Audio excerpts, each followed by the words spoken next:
दोस्तों, इस वर्ष 2023 में 10 नवंबर को धनतेरस है और धनतेरस पर कुछ ना कुछ खरीदने का प्रावधान है, चाहे आप धनिया ही क्यों ना खरीदे। परंतु धनतेरस के दिन जो भी चीज खरीदते हैं उसमें दोस्तों 13 गुना बढ़ोतरी होता है। इसलिए लोग धनतेरस के दिन वाहन खरीदते हैं, बहुत सारे लोग गहने खरीदते हैं, सोना चांदी इत्यादि खरीदते हैं। तो इस वीडियो में मैं आप लोगों को धनतेरस संबंधी संपूर्ण जानकारी बताया हूं। धनतेरस पर सिर्फ आप 2 रुपए की यह एक चीज लेकर आए, घर में चमक जाएंगी, किस्मत धन बरसेगा।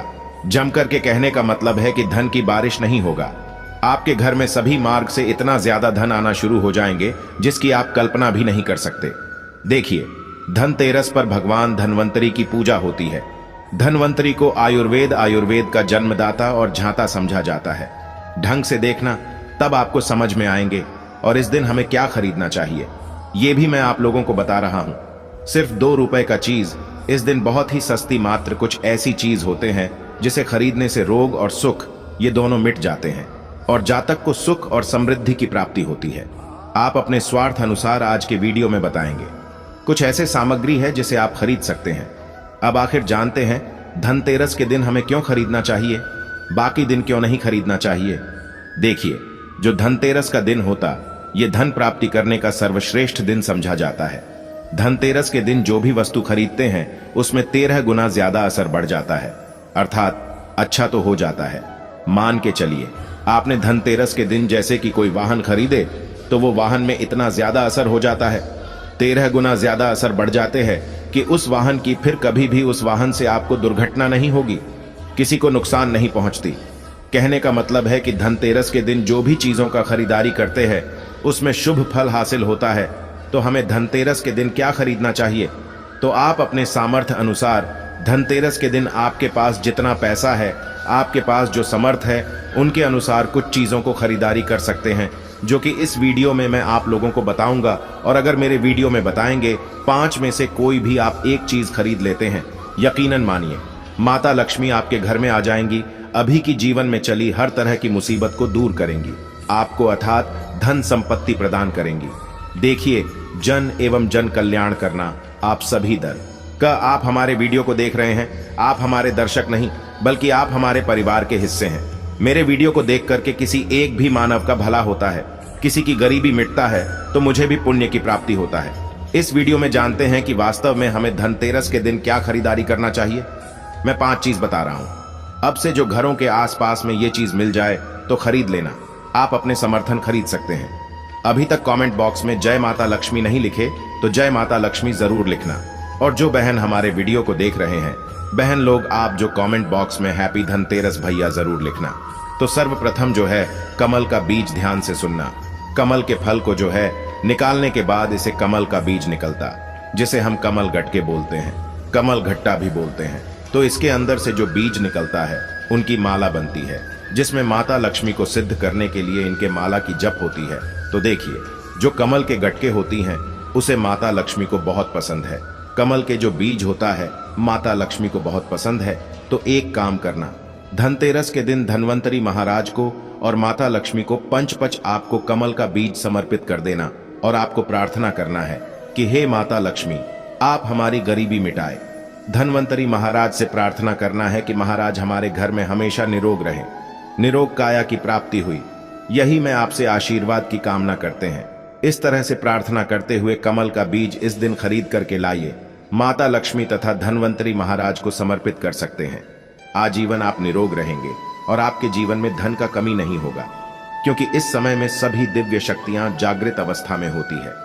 धनतेरस के दिन और आपकी पुकार सीधा माता लक्ष्मी और धन्वंतरी महाराज तक के पहुंचते हैं। इसके बाद औषधि। देखिए, इस दिन औषधि क्यों खरीदना चाहिए, क्योंकि औषधि हमें निरोग काया प्रदान करती है, हमें जो निरोग रखने का काम करती है। तो ऐसा मान्यता है कि इस दिन धनतेरस के दिन, क्योंकि इस दिन धन्वंतरी महाराज जो है समुद्र मंथन से उत्पन्न हुए थे और अमृत का कलश लेकर के उत्पन्न हुए थे। धन्वंतरी महाराज को, धन्वंतरी देवताओं को जो है देवताओं के वेद कहा जाता है। दुनिया के सर्वप्रथम सबसे बड़ा जो वैद्य है ये धन्वंतरी महाराज है, ये देवताओं के वैद्य है और ये हमारे लिए पूजनीय है। हम सब इनकी पूजा करते हैं, इनकी पूजा के कारण ही हमें वेद का ज्ञान हासिल होता है। तो इस दिन जो है कालाबाज या फिर जो है शंकर जटा, ये सर्व औषधि नाम की एक औषधि आती है। आप ये घर में खरीद करके ला सकते हैं। ये घर में खरीद करके आप अपने घर में लाते हैं और इसे स्थापित करते हैं या फिर धन्वंतरी महाराज को समर्पित करते हैं। तो जब तक ये औषधि आपके घर में रहेंगे तब तक आपके घर में बिल्कुल ही किसी को रोग नहीं आएगा। और ऐसा भी कहा जाता है, इस दिन औषधि खरीद करके लाने के बाद, जैसे कि शंकर झट है, सर्व औषधि आते आप जो इस दिन इंद्रजाल नाम की जो जड़ी आती है वो भी खरीद करके ला सकते हैं। या फिर किसी भी तरह की चमत्कारिक पेड़ पौधे की जो बांधा होती है या फिर चमत्कारिक जो वनस्पतियां होती हैं, ये खरीद करके लाकर धन्वंतरी महाराज को समर्पित करें। ऐसा कहा जाता है इस दिन समर्पित करने के बाद ये जो औषधियां होती हैं, जड़ी बूटियां होती हैं, जागृत अवस्था में हो जाती है। मान के चलिए किसी को लंबे समय से कोई बीमारियां ठीक नहीं हो रहे तो इस दिन समर्पित किया गया।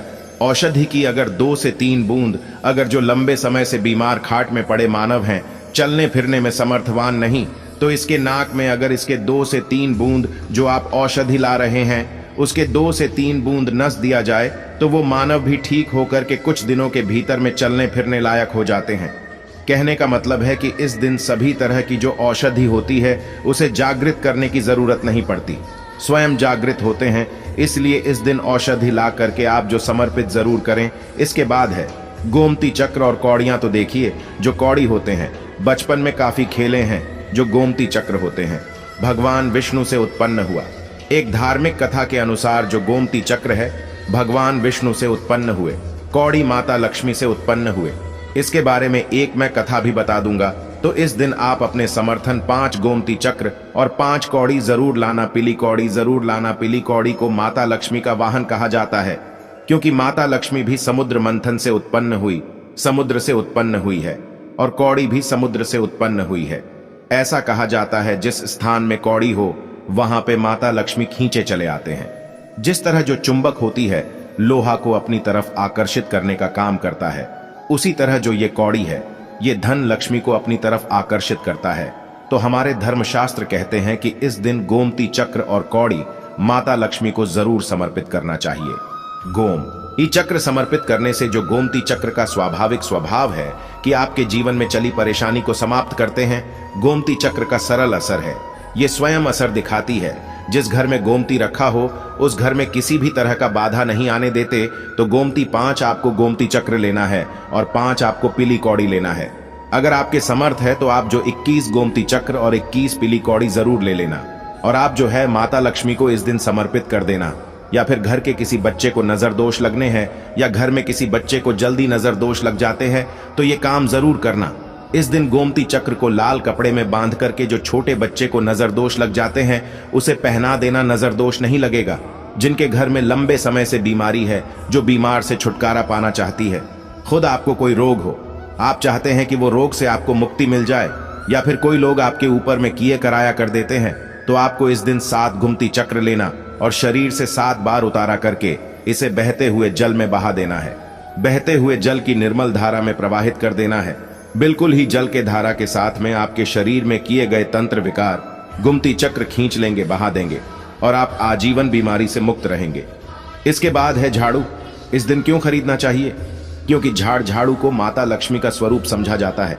धर्मशास्त्र भी कहते हैं जो झाड़ू है ये लक्ष्मी, जो कचरे हैं राहु हैं, तो जो झाड़ू है हमारे घर से कचरे को बाहर फेंकने का काम करते हैं, अर्थात ये निकालते हैं। झाड़ू से हम कचरे को साफ करते हैं। तो झाड़ू किसे? झाड़ू को लक्ष्मी कहा जाता है। कचरे को राहु, तो झाड़ू रूपी, जो झाड़ू रूपी जो लक्ष्मी है, कचरे रूपी राहु को हमारे घर से बाहर फेंकने का काम करते हैं। जहां पे गंदगी वातावरण हो वहां पे राहु आते हैं, वहां पे केतु आते हैं, वहां पे फिर नकारात्मक चीजों के असर बढ़ते हैं। इसलिए झाड़ू घर में रखने से झाड़ू को सकारात्मकता ये लाती है। माता लक्ष्मी के ही स्वरूप कहा गए हैं। तो आपको धनतेरस के दिन 2 जोड़ा झाड़ू लाना चाहिए। आपको जोड़े के स्वरूप में झाड़ू लाना चाहिए और इसे लाकर के जैसे देवी माता लक्ष्मी की आप पूजा करते हैं उसी तरह झाड़ू की भी पूजा करना है। और इसे आपको प्रार्थना करना है कि हे माता लक्ष्मी, अब के कृपा से हमारे घर में पूरे साल, पूरे वर्ष भर अन्न धन की कमी ना हो। इस तरह से प्रार्थना करना है। झाड़ू को माता लक्ष्मी का स्वरूप आपको मानना है। झाड़ू माता लक्ष्मी के ही स्वरूप कहेंगे। इसके बाद है धनिया। मैं पिछले वाले वीडियो में भी बताया था, धनिया की जो संबंध होता है सीधा धन की देवी माता लक्ष्मी से। देखिए, आज भी ग्रामीण क्षेत्र में धनतेरस के दिन धनिया बोए जाते हैं, ऐसा समझा जाता है।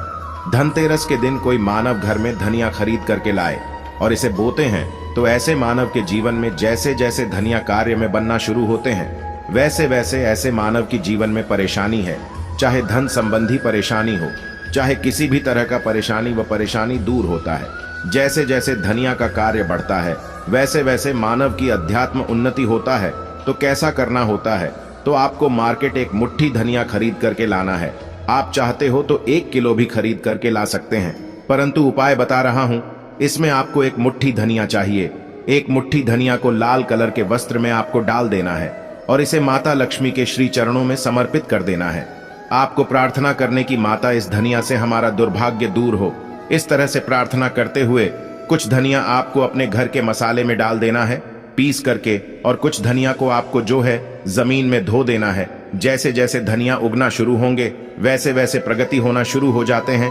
फिर ये लगाए हुए धनिया को, जो कच्चे धनिया होता है, आपको इसे आप जो सब्जी के रूप में आप इसका उपाय कर सकते हैं। आप इसे खाना चटनी में भी बना करके आप इसे खा सकते हैं। जैसे जैसे आप इसे खाना शुरू करेंगे, जैसे जैसे आपके जीवन में अध्यात्म उन्नति होना शुरू हो जाते हैं। देखिए, हम 5 उपाय बताएं, सबसे सरल उपाय बताए हैं। जिस उपाय से आपका भला होगा, आपका कल्याण होगा, तो आप अपने अनुसार 5 में से कोई भी एक वस्तु अपने घर में जरूर खरीद करके लाइए, आपके अध्यात्म होगा। यह वीडियो कैसा लगा हमें कमेंट सेक्शन में जरूर बताना, और माता लक्ष्मी की कसम है, अगर अभी तक वीडियो को लाइक नहीं किया तो वीडियो को लाइक कर चैनल को सब्सक्राइब जरूर करना। कमेंट बॉक्स में जय माता लक्ष्मी जरूर लिखना। हमें भी हर समय हमें भी उल्लास होता है। आप सभी दर्शकों इस तरह अच्छी अच्छी जानकारी बताते हैं तो हमें भी पुण्य की प्राप्ति हो। और इस वीडियो को अपने तक सीमित मत रखना। आप जो इस वीडियो को, जैसे आप सभी को भी जानकारी हासिल हो सकता है, आप इस वीडियो को आगे शेयर करें तो उन्हें भी ये जानकारी हासिल होगा। आप जो किसी को वीडियो आगे शेयर करें तो जानकारी किसी की जिंदगी को बर्बाद होने से बचा सकता है, किसी के लिए अमृत जैसा हो सकता है। तो जनहित एवं जन कल्याण के लिए वीडियो को आगे जरूर शेयर करिएगा। आज की जानकारी को मैं समाप्त करता हूं। दर्शकों, वीडियो देखने के लिए धन्यवाद। नमस्कार। जय श्री राम, जय महालक्ष्मी।